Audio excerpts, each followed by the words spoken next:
लेकिन जब ये तैयार हुआ, ये मॉड्यूल कौन किया, किसने किया, किसी को पता नहीं है, लेकिन मॉड्यूल तैयार हो गया। इजराइल ने किया, भारत ने किया, चाइना ने किया, अमेरिका ने किया, किसने किया किसी को कुछ भी मालूम नहीं है, लेकिन मॉड्यूल तैयार हो गया। और जब मॉड्यूल तैयार हो गया तो एक्शन शुरू हो गया।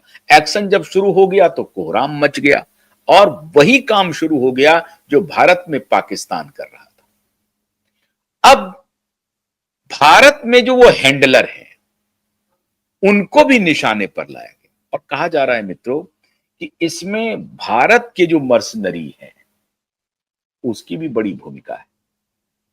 अब ये कौन करवा रहा है मुझे नहीं मालूम, लेकिन लॉरेंस बिश्नोई गैंग का भी प्रयोग हो रहा है। और लॉरेंस बिश्नोई गैंग का सिर्फ भारत में नहीं हो रहा है, लॉरेंस बिश्नोई गैंग का कनाडा में भी हो रहा है।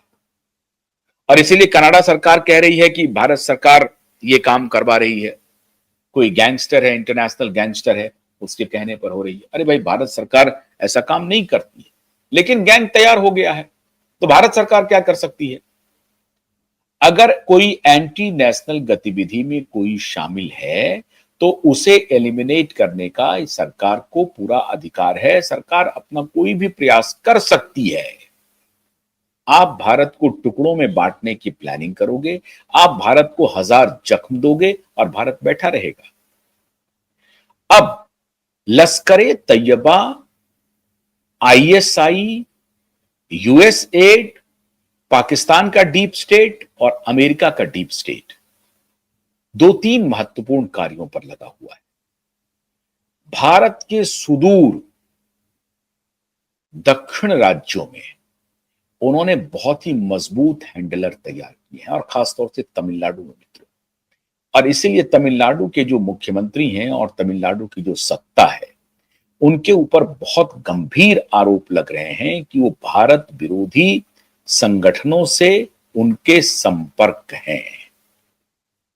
भारत में जब हमने कुछ दिन पहले आपको बताया था कि संसद में पाकिस्तानी मूल बैठे हुए हैं, और हमने इशारा किया था कि कांग्रेस पार्टी के नेता तरुण गोगोई की पत्नी,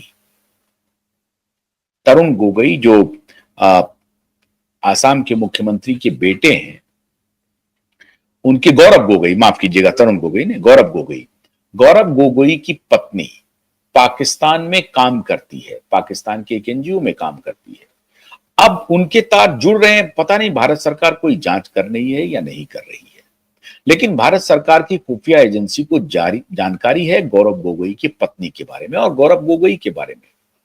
और इसके बारे में मैं आपको पहले बता चुका हूं कि गौरव गोगोई का जो मीटोरिक राइज है कांग्रेस पार्टी के अंदर, उसके पीछे बहुत बड़ा खेल कुछ अंतरराष्ट्रीय खिलाड़ी हैं, वही ये खेल कर रहे हैं।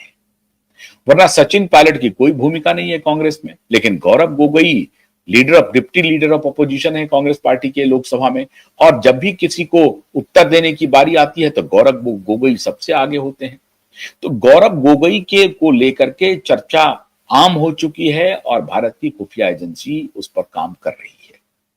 लेकिन तमिलनाडु, पश्चिम बंगाल, ये सब पाकिस्तानी हैंडलर के निशाने पर है। और कई बार अभी तमिलनाडु में 1-2 कॉन्फ्रेंस हुआ था जिसमें आईएसआई के एजेंट वहां मौजूद थे, जो भारत में सनातन विरोधी पूरा माहौल बनाने के लिए, हिंदू मुसलमान दंगा रॉयट भड़काने के लिए हर तरह के काम कर रहे हैं। और उसमें भारत के एक वर्ग जो है, भारत का एक खास वर्ग जो है, वो कैरिड अवे हो जाता है। मैं समझता हूं कि उनको इस पर ध्यान देना चाहिए, और खासतौर से हमारे मुस्लिम भाई बहनों को, कि वो कहीं इसका शिकार ना हो जाए, ऐसे हैंडलर की चपेट में ना आ जाए और तब उनको परेशानी ना होने लगे। तो उनको अलर्ट रहने की जरूरत है। लेकिन मित्रों, भारत की खुफिया एजेंसी और इजराइल की खुफिया एजेंसी ने अननोन गनमैन के सहारे पाकिस्तान के उन आतंकवादियों को ठिकाने लगाने का इतना फुल प्रूफ प्लान तैयार किया है कि अब वो रिजल्ट ला करके देना शुरू हो गया है। आप उम्मीद कीजिए कि भारत कई फ्रंट पे काम कर रहा है। बलूचिस्तान के मुद्दे पर काम कर रहा है, पख्तूनिस्तान के मुद्दे पर काम कर रहा है। भारत को मालूम है, और भारत और अफगानिस्तान के रिश्ते बहुत अच्छे हो गए हैं।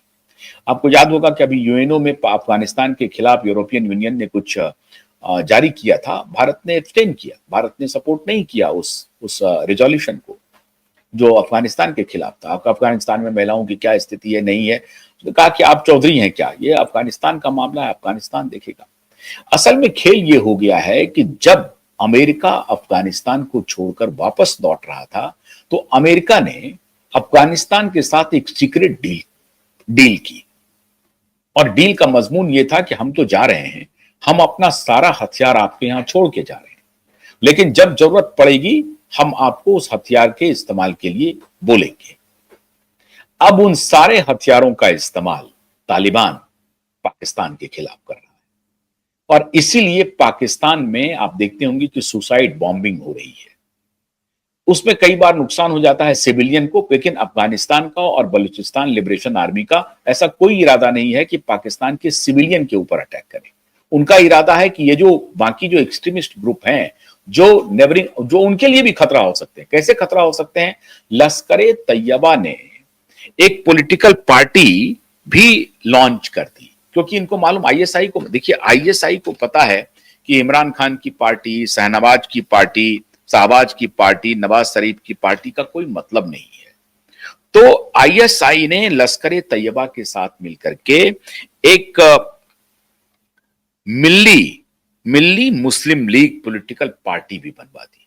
अब ये जो हाफिज सईद है, अब ये मिल्ली मुस्लिम लीग का सर्वे सर्वा है, इसको आगे बढ़ा रहा है, लेकिन ये मिल्ली मुस्लिम लीग वहां पर हो सकता है कि आने वाले दिनों में पॉलिटिकल पार्टी के रूप में इमर्ज कर जाए। मतलब आतंकवादियों के द्वारा आतंकवादियों को सामने में रख करके पीछे से आईएसआई और पाकिस्तानी डिफेंस, पाकिस्तानी आर्मी के लोग इस पॉलिटिकल पार्टी को मदद कर रहे हैं ताकि ये हमारे कब्जे में रहे।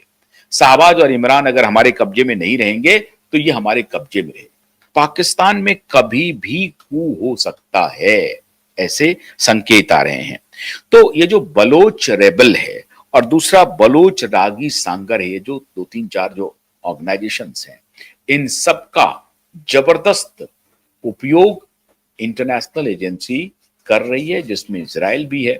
भारत का मैं नाम नहीं लेता हूं, लेकिन इजरायली बड़ी तेजी से इनका उपयोग कर रहे हैं।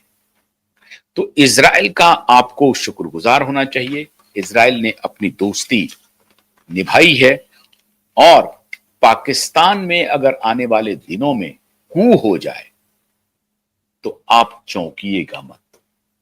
पाकिस्तान में कू की संभावना है।